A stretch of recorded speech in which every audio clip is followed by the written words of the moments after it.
Welcome, ladies and gentlemen, night owls and early birds, to the entirely fictional Duncan Giggles Chuckle Hour.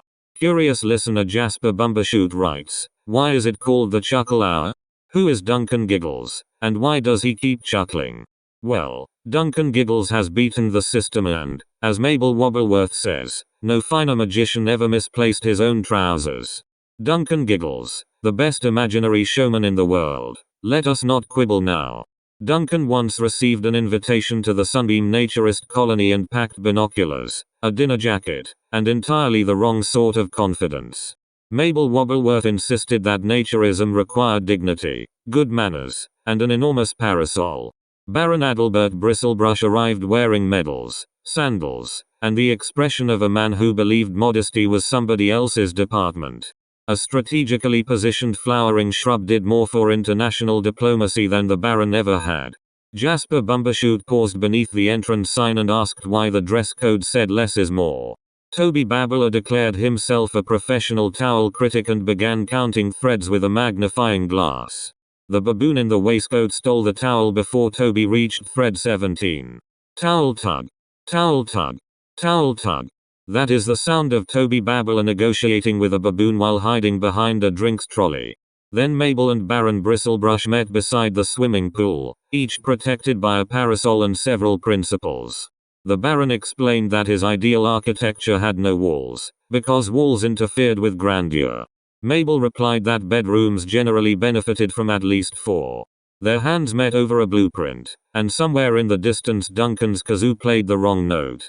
The giraffes applauded from the neck upward. Baron Bristlebrush proposed with the brass key to his collapsed model palace. Mabel accepted, calling it the 7th prettiest proposal she had received that afternoon. Duncan appointed himself master of ceremonies before anybody could locate the complaint book. The cucumber became ring bearer after its agent negotiated a velvet cushion and an appearance fee. Jasper wrote the invitations and accidentally addressed the rhinoceros as Doctor.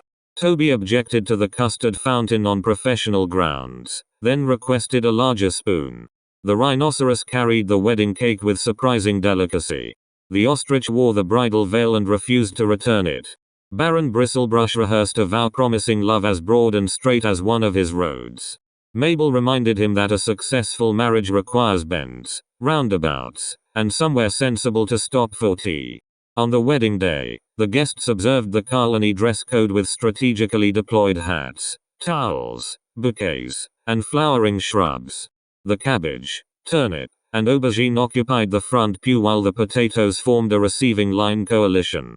Button press. Button press. Button press. That is the sound of Duncan's confetti cannon launching rose petals directly into the custard fountain. Toby described the result as romantic, adhesive, and unexpectedly tangy. At last the newlyweds retired to their bedroom and closed all 4 architecturally necessary walls around them. There, in the middle of the bed, sat the cucumber on its velvet cushion. Its agent explained that the bridal suite was merely a contractual room upgrade. Baron Bristlebrush asked whether the cucumber always attended weddings this thoroughly. The cucumber declined to comment. Was Bristlebrush a virgin? Had he ever had sex with Mabel? Jasper asked, but even his notebook looked embarrassed. Who can tell? Some mysteries belong behind a closed bedroom door, especially when the cucumber has already booked the room. Duncan Giggles, best imaginary showman in the world. The man whose scrapbook is kept topped up with photographs of magnificent hats and deeply disappointed critics. Duncan Giggles, Mabel Wobbleworth's 7th favorite entertainer. If Duncan cannot make Toby laugh, the squeaky horn certainly will. So here we are, ladies and gentlemen. The first of many entirely fictional Duncan Giggles Chuckle Fests. Remember, a Duncan Giggles with confetti in his pockets and a kazoo in his hand is a happy Duncan Giggles. Congratulations to his bewildered supporters the world over.